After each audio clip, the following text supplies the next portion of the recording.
अस्सलाम वालेकुम students. Lecture number 8 है हमारा। लास्ट जितने भी लेक्चर हुए हैं हमने अभी तक जो first order first degree differential equation को सॉल्व करने के 4 मेथड हमने पढ़े हैं। जब भी आप लोगों के पास कोई सवाल आएगा डिफरेंशियल इक्वेशन को सॉल्व करने का, तो उसका तरीका ये होता है कि आपको सब मेथड याद होने चाहिए कि टाइप 1 में क्या पढ़ा है, टाइप 2 में क्या पढ़ा है। आप याद आपको आएगा टाइप 1 सेपरेबल वेरिएबल था, आप उस डिफरेंशियल इक्वेशन को सेपरेट करने की कोशिश करोगे।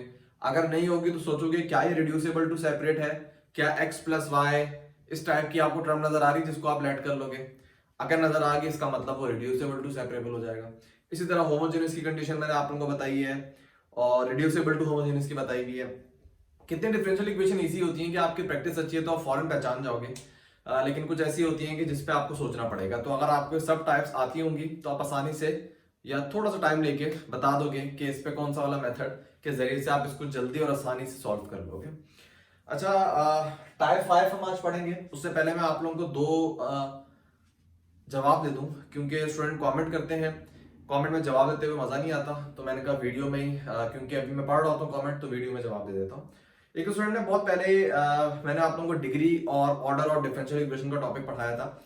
उसमें मैंने बताया था कि किसी भी डिफरेंशियल इक्वेशन की अगर आपको डिग्री निकालनी है तो आपको सबसे पहले उसकी जो डेरिवेटिव वाली टर्म है उसको पॉलिनोमियल बनाना पड़ेगा। मतलब कोई फ्रैक्शनल पावर नहीं हो सकती या किसी रेडिकल के अंदर ना हो, वो पॉलिनोमियल हो। मतलब डेरिवेटिव की पावर 1 हो, 2 हो, 3। पॉलिनोमियल में क्या होता है, पॉलिनोमियल में जितने भी वेरिएबल्स होते हैं, जो भी वेरिएबल है आपके पास, उसमें पावर जो है वो पॉजिटिव होती है। ये समझ लो कि पॉजिटिव इंटीजर्स होती है और उसमें जीरो भी आ रहा होता है, नेगेटिव नहीं होती, फ्रैक्शन नहीं होती। तो अगर डेरिवेटिव पॉलिनोमियल फॉर्म में है, मतलब उसकी पावर जो है वो नॉन नेगेटिव नेगेटिव नहीं है, फ्रैक्शन नहीं है और कोई और फंक्शन उसके साथ नहीं मौजूद, तो इसका मतलब आप उसकी डिग्री आसानी से निकाल सकते हो।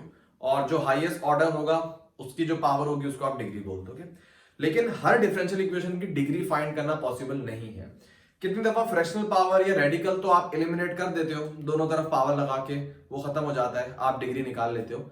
लेकिन कितनी दफा ऐसे फंक्शन आ जाते हैं जो मैंने आप लोगों को बताए थे, ट्रांसीडेंटल फंक्शंस। फॉर एग्जांपल मैं आपको एक एग्जांपल देता हूं कि अगर आपके पास डिफरेंशियल इक्वेशन है D Y upon D X plus sine D square Y upon D X square equal to 5x square, कर लो कुछ भी कर लो। अब ये डिफरेंशियल इक्वेशन है, अगर आप इसमें गौर करो तो जो एक डेरिवेटिव वाली टर्म है वो पॉलिनोमियल नहीं है, क्योंकि इसके अंदर साइन आ गया। पॉलिनोमियल अगर फ्रैक्शनल पावर हो तब भी नहीं होता, और अगर कोई इस टाइप का फंक्शन आ जाए तब भी पॉलिनोमियल नहीं होता। पॉलिनोमियल का मतलब होता है इस टाइप की हो कि सिंपल डेरिवेटिव लिखा हो, उसकी पावर 1 हो, 2 हो, 3 हो, कुछ भी हो सकती है। ठीक है, अब ये वाली टर्म जो है पॉलिनोमियल नहीं है, अब इसको आप बना भी नहीं सकते। तो इस वाली डिफरेंशियल इक्वेशन को आप क्या बोलोगे कि इसकी डिग्री मालूम करना इजी नहीं है। ऑर्डर हमें पता है, ऑर्डर इसका सेकंड ऑर्डर है, लेकिन डिग्री हम इसकी नहीं बता सकते। तो जितने भी डिफरेंशियल इक्वेशन इसी तरह lm के साथ आ जाए या e की पावर में आ जाए, जो आप आसानी से नहीं कर पाओगे, अब इसको हम नहीं आसानी से हटा सकते, इसका मतलब इसकी डिग्री फाइंड करना पॉसिबल नहीं है। तो हर डिफरेंशियल इक्वेशन की डिग्री एग्जिस्ट नहीं करती। ये पहला सवाल था जिसका मैंने जवाब दे दिया। दूसरी चीज मुझसे स्किप हो गई थी, मैं आप लोगों को पढ़ा रहा था, मैं आप लोगों को टॉपिक पढ़ाया था होमोजेनियस वाला, आई गेस होमोजेनियस में मैंने आप लोगों को कंडीशन एक बताई थी कि, एक सेकंड, आई गेस मैंने जो आप लोगों को दो चीजें बताई ना, एक रिड्यूसिबल टू होमोजेनियस था और एक होमोजेनियस वाला केस था। उसमें अगर आप गौर करो तो जो रिड्यूसिबल वाला था उसमें दो इक्वेशंस बन रही थी ना, जिसमें आप h और k की वैल्यू मालूम कर रहे थे। तो वहां पे मैंने कॉन्सेप्ट बताया था आप लोगों को कि रिड्यूसिबल टू होमोजेनियस की कंडीशन चेक करने का ये तरीका बताया था कि अगर a upon a prime not equal to b upon b prime है, ये वहां पे देख लेना कि इनका मतलब क्या है। तो अगर ये नॉट इक्वल है इसका मतलब ये रिड्यूसिबल टू होमोजेनियस का केस है। ठीक है, और मैंने बताया था कि अगर ये इक्वल हो जाए तो अब ये रिड्यूसिबल टू होमोजेनियस का केस नहीं है, इसको आप डिफरेंट मेथड से परफॉर्म करोगे। इस पे ये केस बन जाएगा रिड्यूसिबल टू लीनियर का। मैंने ये बताया था उस सवाल में, मैंने बात बोली थी कि आगे जाके अगर आप ये वाली कंडीशन हो रही हो और इस पे आप रिड्यूसिबल टू होमोजेनियस वाला केस लगा दो तो आप आगे जाके फंस जाओगे, और मैंने आगे जाके बताया नहीं था कि कहां फंसोगे। तो इसका मैं जवाब दे रहा हूं कि अगर आप ये वाली कंडीशन हो रही हो जबकि ये कंडीशन बनती है रिड्यूसिबल टू लीनियर और आप इस पे लगा दो रिड्यूसिबल टू होमोजेनियस वाली टेक्निक, तो नुकसान ये होगा कि जो एंड पे दो इक्वेशन आती है ना, बीच में दो इक्वेशन आ रही थी जिसमें h और k की वैल्यू आप निकालते हो, तो वो दोनों इक्वेशन जो है वो पैरेलल होंगी आप करके देख लेना, ठीक है, क्योंकि ये चीज पैरेलल के अंदर एग्जिस्ट करती है। दो इक्वेशन के x और y के कोफिशिएंट का रेशियो अगर सेम हो जाए तो वो पैरेलल लाइंस है। तो वो जो आप दो इक्वेशन निकालते हो ना, जिनको सॉल्व करते हो h और k की वैल्यू निकालते हो, वो बन जाएंगी पैरेलल, और पैरेलल इक्वेशन को आप सॉल्व नहीं कर सकते। इसका मतलब वहां पे आप h k की वैल्यू मालूम कर ही नहीं सकोगे, तो मेथड आपका फेल हो जाएगा। तो तभी मैंने कहा था कि जब ये वाला केस हो तो आप आगे जाके फंस जाओगे। तो बेहतर है आपने स्टार्ट कहां से करना है, रिड्यूसेबल टू लीनियर जो है ना, वहां से आपने सवाल को सॉल्व करना है, ठीक है। तो दो सवाल थे जो पुराने टॉपिक से रिलेटेड थे, मैंने आप लोगों को बता दूं, नॉलेज में इजाफा हो जाएगा आप लोग के। अब आ जाओ टाइप 5 के ऊपर। टाइप 5 जो है यार, ये है लीनियर ओडी, ठीक है। लीनियर ओडी मैंने आप लोगों को पहले बताई भी थी कि उसके अंदर तीन शराइत होती हैं कि y और डेरिवेटिव, मतलब डिपेंडेंट वेरिएबल और डेरिवेटिव का प्रोडक्ट ना हो, दोनों की डिग्री 1 हो, कोई ट्रांसीडेंटल फंक्शन ना हो कि साइन y या साइन, अभी मैंने बताया था ना डेरिवेटिव, ये ना हो, वरना वो लीनियर नहीं कहलाएगी, ठीक है। सब मैंने आप लोगों से डिस्कस कर चुका हूं। तो कंसीडर करो लीनियर ओडी को हम सॉल्व किस तरीके से करेंगे। आपके पास एक लीनियर ओडी आ जाए, आप उसको कैसे सॉल्व करोगे। तो लीनियर ओडी की दो जनरल फॉर्म है। एक को आप बोलते हो लीनियर इन एक्स, पहले y को पढ़ लेते हैं, लीनियर इन y। लीनियर इन y का मतलब कि y जो है उस डिफरेंशियल इक्वेशन में डिपेंडेंट वेरिएबल होगा, ये वाली इक्वेशन है। अगर आप इस डिफरेंशियल इक्वेशन को देखो तो इसमें ये जो p of x q of x जो है, ये देखने में आपको लग रहा है फंक्शन ऑफ x होंगे। कहने का मतलब यहां पे कोई x की एक्सप्रेशन होगी, यहां पे भी कोई x की आपके पास एक्सप्रेशन होगी, ठीक है। और ये कांस्टेंट भी हो सकते हैं, कांस्टेंट को भी आप x की फॉर्म में लिख सकते हो ना। अगर आपके पास 5 लिखा हो तो 5 का इस तरह लिख दो, ये भी फंक्शन ऑफ x बन जाएगा जबरदस्ती, ठीक है।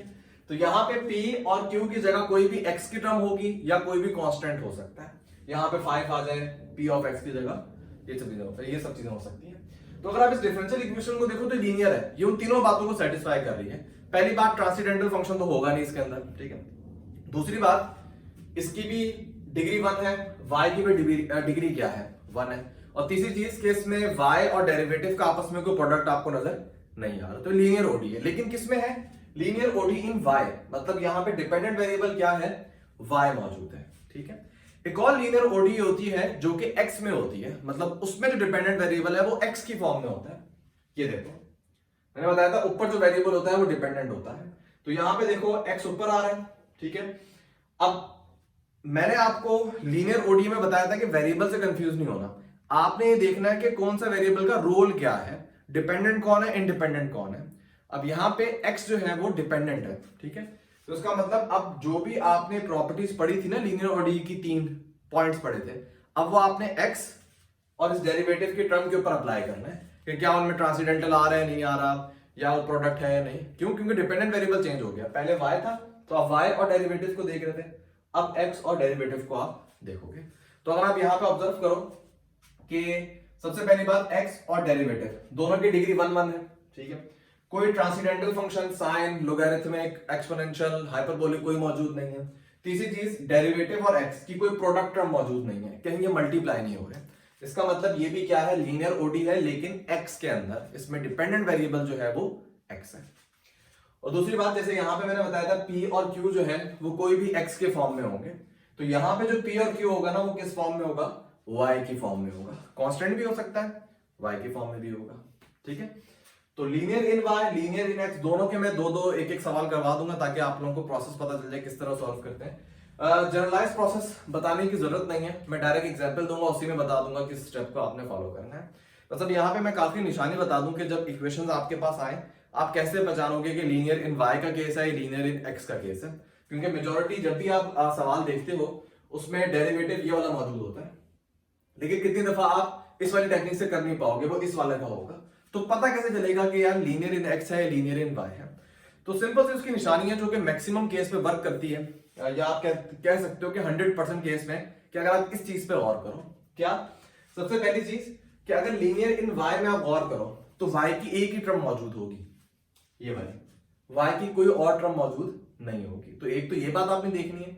दूसरी बात कि y की पावर 1 होनी चाहिए, y कोई एक्सपोनेंशियल के ऊपर ना लिखना, ये नहीं कि e की पावर y लिखा हुआ है, नहीं, y अकेला मौजूद हो और पॉलिनोमियल हो, मतलब y की पावर 1 2 3 कुछ भी हो सकती है। सॉरी, y की पावर 1 ही होगी, 2 3 नहीं हो सकती, वो फिर लीनियर नहीं बनेगी, ठीक है। तो आपने दो बातों का ख्याल रखना है, एक तो y की एक ही टर्म हो और उसमें y की पावर क्या हो, 1 हो, तो आप उस ओडी को क्या बोलोगे कि वो लीनियर ओडी है इन वाई। इसी तरीके से ये मैं आपको एग्जांपल देके भी बता दूंगा कि जितने आप सवाल देखोगे उसमें ये आप आसानी से बता सकते हो। इसी तरह लीनियर इन एक्स का केस कब बनेगा, जब जस्ट एक एक्स की टर्म मौजूद हो। इन पूरी डिफरेंशियल इक्वेशन में देखो एक्स की एक ही टर्म मौजूद होगी, और दूसरी बात उस एक्स की टर्म की पावर क्या होनी चाहिए, 1 होनी चाहिए। तब आप बोलोगे कि ये क्या केस है, लीनियर इन एक्स का केस है। तो मैं आपको एग्जांपल करवाता हूं, उसके बाद फर्दर जो है वो हम डिस्कस करते हैं। अच्छा जी, एग्जांपल में हम थोड़ी मुश्किल एग्जांपल लेते हैं। आपके पास मौजूद है 1 minus x square dy upon dx plus 2xy equal to x square root 1 minus x square. तो हम साथ साथ देख लेते हैं कि इन इक्वेशंस को हम कैसे सॉल्व करेंगे। सबसे पहले देखो सेपरेबल का केस नहीं है, आपको दिखने में लग जाएगा यार सेपरेट नहीं हो सकता है। रिड्यूसेबल टू सेपरेबल में नहीं हो सकता, क्योंकि उसमें अगर आपको याद हो तो जो सेपरेबल में रिड्यूस वाले केस थे उसमें x प्लस वाई ये टर्म आपके पास होती थी, चाहे वो साइन के साथ आ रही है x प्लस वाई, या फ्रैक्शन में आ रही है x प्लस वाई, या 2x प्लस 2y, इस टाइप की टर्म्स होती थी। तो वो तो इसमें आपको देखने में लग रहा नहीं है। इसी तरह होमोजेनियस, आप अगर इसको कन्वर्ट करो ना वही फ्रैक्शन फॉर्म में, तो आप पहचान लो कि होमोजेनियस का केस नहीं है। रिड्यूसेबल टू होमोजेनियस का भी नहीं है। तो इस तरीके से आप देखोगे, फिर आप टाइप 5 पे आओगे और आप देखोगे क्या ये लीनियर इन y का केस है या लीनियर इन x का केस है। तो वही निशानी आपने देखनी है कि देखो y और x की कितनी टर्म है। अब x की तो देखो ये भी टर्म नजर आ रही है आपको, x की ये भी टर्म नजर आ रही है, x की ये भी टर्म नजर आ रही है, लेकिन y की जस्ट एक टर्म मौजूद है यहाँ पे, ये वाली। और दूसरी बात क्या बताई थी, y की पावर भी क्या है, 1 मौजूद है यहाँ पे। तो यहां से आप समझ जाओगे y की एक ही टर्म मौजूद है और y की पावर भी क्या है, 1। इसका मतलब ये कौन सा केस है, लीनियर इन y का केस है। तो अब आप प्रोसेस इसके अकॉर्डिंग जो है वह फॉलो करोगे। प्रोसेस क्या होगा उसको जरा देख लेते हैं। सबसे पहले आपने इसको कन्वर्ट करना होगा जनरल फॉर्म में। ये जो जनरल फॉर्म है इसमें आपने इसको कन्वर्ट करना है। तो देखते हैं कन्वर्ट करने का प्रोसेस क्या है। सिंपल सी बात है, अगर आप जनरल फॉर्म देखो डेरिवेटिव के साथ कोई मौजूद नहीं है, कोई कोएफिशिएंट नहीं है। यहां पे 1 माइनस एक्स स्क्वायर है, आप पूरी डिफरेंशियल इक्वेशन को 1 माइनस एक्स स्क्वायर से डिवाइड कर दो, तो मौजूद होगा dy अपॉन dx। यहां पे आ जाएगा 2x divided by 1 minus x square y, ठीक है। यहां पे x है। अब देखो ऊपर 1 माइनस एक्स स्क्वायर की पावर 1/2 है, और नीचे जब 1 माइनस एक्स स्क्वायर आएगा तो जब आप उसको सिंप्लीफाई करोगे तो ये बन जाएगा square root 1 minus x square. एक ऊपर स्क्वायर रूट की टर्म मौजूद थी, अगर आप इसको डिवाइड करोगे 1 माइनस एक्स स्क्वायर से, तो ऊपर 1 माइनस एक्स स्क्वायर की पावर 1/2 है, नीचे इसकी पावर क्या है, 1। ऊपर से नीचे लेकर आओगे, 1 में से 1/2 माइनस करोगे तो नीचे जस्ट ये वाली टर्म बच जाएगी। ये सिंप्लीफिकेशन है, आपको देख लेना, ये बेसिक लेवल है इसका। तो पूरी डिफरेंशियल इक्वेशन को जब आप 1 माइनस एक्स स्क्वायर से डिवाइड करोगे तो ये फॉर्म आ जाएगी। अब आप जरा गौर करो, ये बिल्कुल इस फॉर्म में कन्वर्ट होगी। डेरिवेटिव की टर्म है, y की टर्म के साथ पूरा x का फंक्शन आ रहा है, और यहाँ पे राइट हैंड साइड पे भी क्या आ रहा है, पूरा x का फंक्शन आ रहा है। ये करने के बाद अगर आप चाहो तो आप इसको कंपेयर जनरल फॉर्म जो है वो दोबारा लिख सकते हो। आप यहाँ पे अपनी आसानी के लिए जनरल फॉर्म लिखो। जनरल फॉर्म क्या होती है, dy upon dx plus p of X Y equal to q of x। अपनी आसानी के लिए लिखो। क्यों लिख रहे हैं हम, क्योंकि हमें p की वैल्यू चाहिए होगी यहाँ पे, तो उसके लिए हम क्या कर रहे हैं, यहाँ पे जनरल फॉर्म से इसको कंपेयर करवाएंगे। अच्छा, तो जब आप जनरल फॉर्म से कंपेयर करवाओगे आपको दिखने में लग रहा है कि p की वैल्यू क्या आ रही है, ये पूरी p की वैल्यू है, ठीक है। तो आप यहां से नतीजा निकालोगे कि जो p ऑफ x है वो यहाँ पे है 2x divided by 1 minus x square. तो जनरल फॉर्म में कन्वर्ट किया, उसके बाद जनरल फॉर्म में जो आप कन्वर्ट करोगे ना उसको आपने नाम देना है, आगे काम आएगा ये। जब जनरल फॉर्म में कन्वर्ट हो जाए उसको इक्वेशन नंबर 1 बोल देना। आपने निकाल ली p की वैल्यू। उसके बाद यहां पे आप एक चीज मालूम करोगे जिसको हम बोलते हैं इंटीग्रेटिंग फैक्टर। ये मैं दोबारा हेडिंग लिख के नहीं लिखूंगा, जस्ट IF लिख दूंगा। अभी बस बताने के लिए लिख रहा हूं ताकि आप लोगों को कॉन्सेप्ट समझ आ जाए।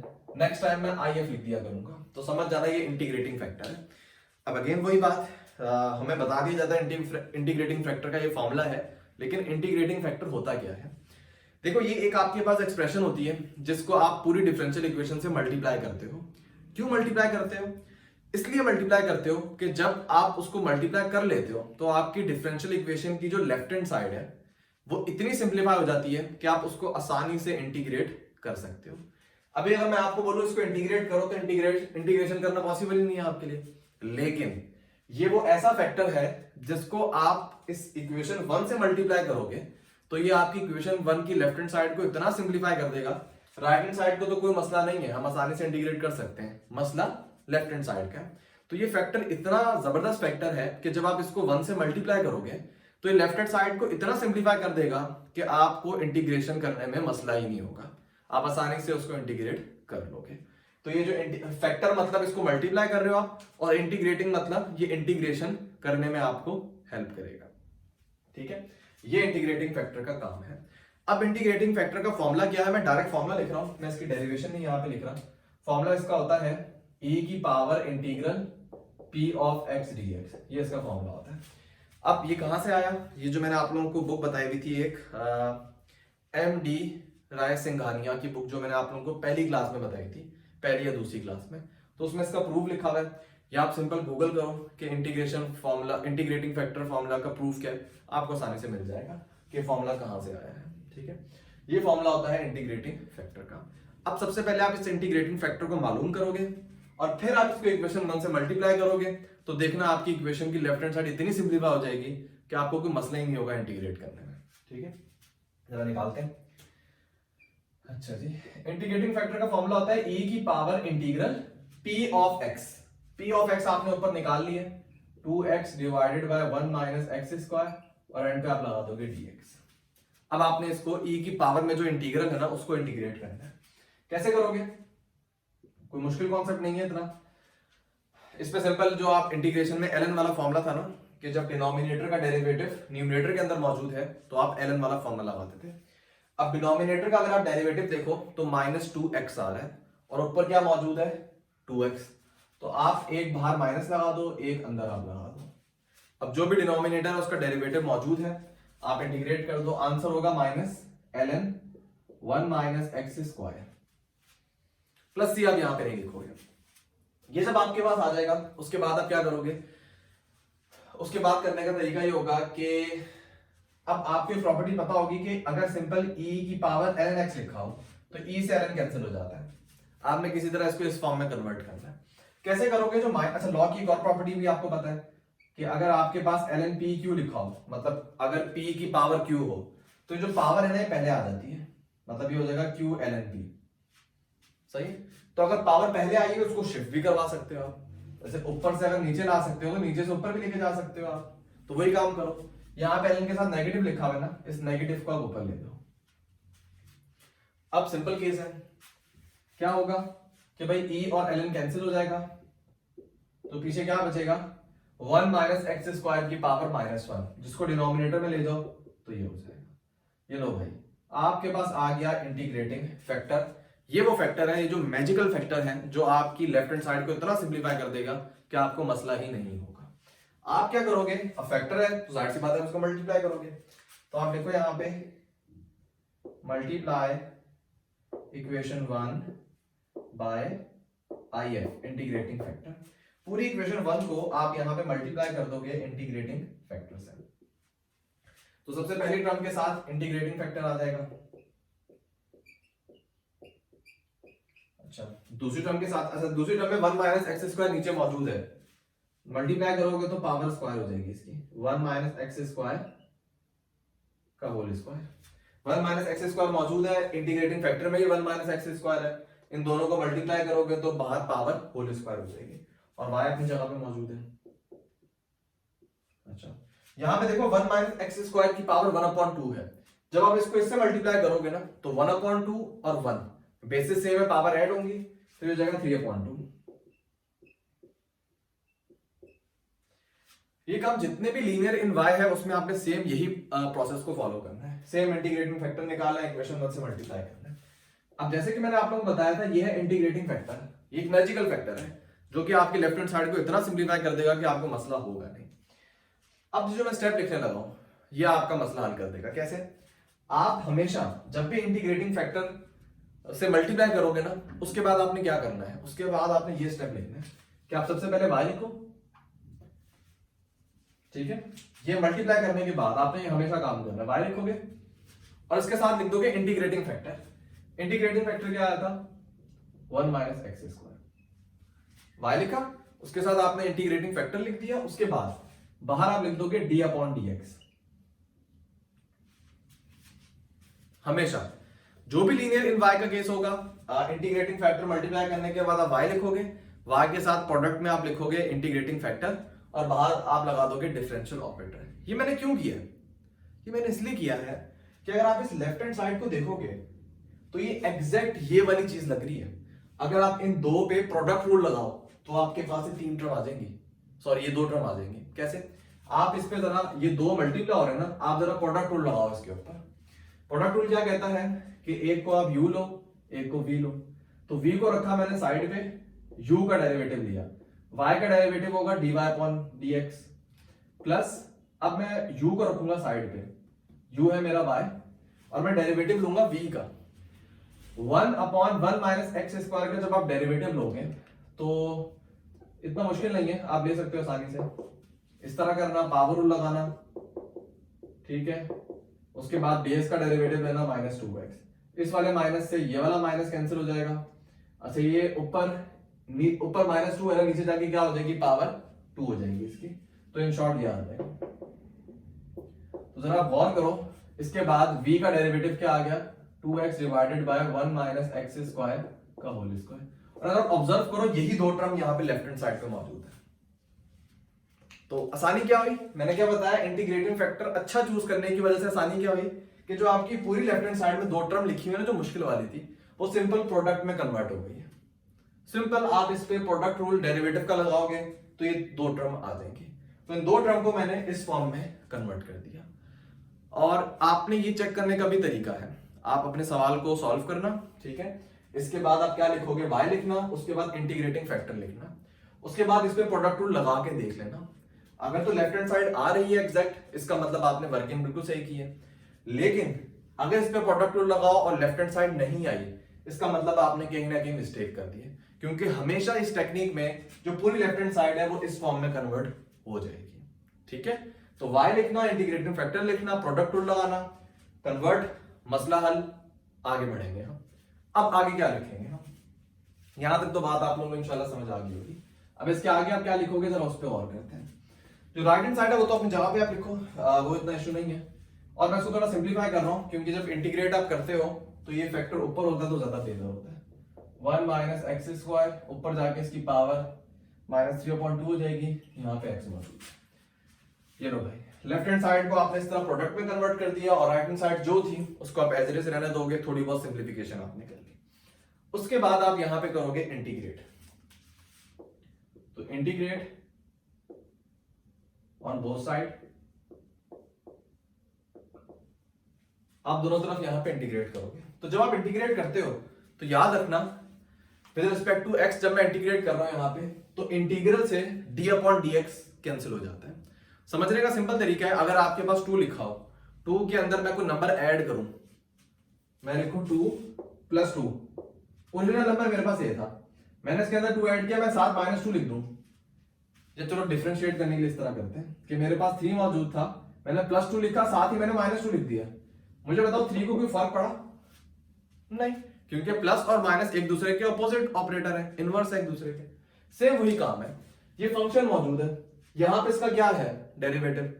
अगर आप यहां पे इंटीग्रल ले लो तो भाई इंटीग्रल और डेरिवेटिव आपस में कैंसिल हो जाएंगे, जो ओरिजिनल फंक्शन है वो अपनी जगह पे आ जाएगा। तो हमेशा इंटीग्रल जब डेरिवेटिव मौजूद है और आप इंटीग्रेट करो तो इंटीग्रेशन और डेरिवेटिव ये दोनों ऑपरेटर कैंसिल हो जाएंगे, जो फंक्शन है वो अपनी जगह पे आ जाएगा। तो जब आप लेफ्ट हैंड साइड को इंटीग्रेट करोगे तो डेरिवेटिव की टर्म हट जाएगी, जस्ट क्या मौजूद होगा? y upon 1 minus x square. अब आपको मकसद समझ आया होगा कि इंटीग्रेटिंग फैक्टर का कितना अहम मकसद है यहाँ पे, कि जैसे ही वो मल्टीप्लाई होता है आपकी लेफ्ट हैंड साइड को इतना इजी कर देता है कि आपको कुछ करना ही नहीं पड़ा, यहाँ पे डायरेक्ट आपका आंसर आ गया। और जो राइट हैंड साइड है उसको आप इंटीग्रेट कर लो, यहाँ पे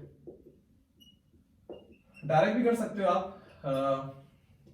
नॉर्मली हमारा ये असूल होता है कि हम पूरी left hand side right hand side को एक साथ इंटीग्रेट करते हैं, लेकिन ये इतना इजी है, यहाँ पे आप ये स्टेप में लिखोगे इंटीग्रल d अपॉन dx, बहुत ही बच्चों वाली चीज हो जाएगी। लिखना चाहो तो आप लिख सकते हो, क्योंकि हमें पता है लेफ्ट हैंड साइड इतनी सिंप्लीफाई होगी है।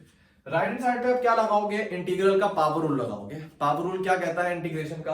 कि जो आपके पास बेस है उसका डेरिवेटिव साथ मौजूद होना चाहिए। बेस है यहाँ पे 1 माइनस एक्स स्क्वायर, डेरिवेटिव निकालोगे तो -2x आएगा। मौजूद क्या है, x मौजूद है, इसका मतलब -2 से मल्टीप्लाई डिवाइड कर दोगे तो डिवाइड वाला -2 जो है वो बाहर आ जाएगा, डिवाइड वाला -2 जो है वो बाहर आ गया, और मल्टीप्लाई वाला आप अंदर लिखोगे, उसके बाद आप इंटीग्रेट कर दो। जब आप इंटीग्रेट करते हो तो पावर रूल क्या कहता है, 1 ऐड करो, -3/2 में आप 1 ऐड करोगे तो -1/2 हो जाएगा, और सेम पावर जो है वो नीचे आ जाएगी, और अब आप प्लस सी लिखोगे, एंड पे आप कांस्टेंट की टर्म लिख दोगे। अब अगर आप ऑब्जर्व करो -1/2 से -1/2 कैंसिल हो जाएगा, y/1 माइनस एक्स स्क्वायर, और उसको भी अगर नीचे ले जाओ तो 1 माइनस एक्स स्क्वायर की पावर 1/2 हो जाएगी, plus C constant of integration. अगर आप इसको मजीद सिंप्लीफाई करना चाह रहे हो, y के फॉर्म में आंसर निकालना चाह रहे हो, तो पूरा ये जो 1 माइनस एक्स स्क्वायर है ना, पूरी डिफरेंशियल इक्वेशन को इससे मल्टीप्लाई कर दो। सिंप्लीफाइड फॉर्म क्या होगी, यहाँ पे y बच जाएगा, इसको जब आप 1 माइनस एक्स स्क्वायर से इस वाली टर्म को मल्टीप्लाई करोगे ना, तो ऊपर बच जाएगा सिंपल 1 माइनस एक्स स्क्वायर, उसकी पावर 1/2, जिसको आप रूट भी लिख सकते हो, और फिर कांस्टेंट से भी 1 माइनस एक्स स्क्वायर मल्टीप्लाई हो जाएगा। दैट्स इट, ये आपके पास इस डिफरेंशियल इक्वेशन का सॉल्यूशन आ जाएगा।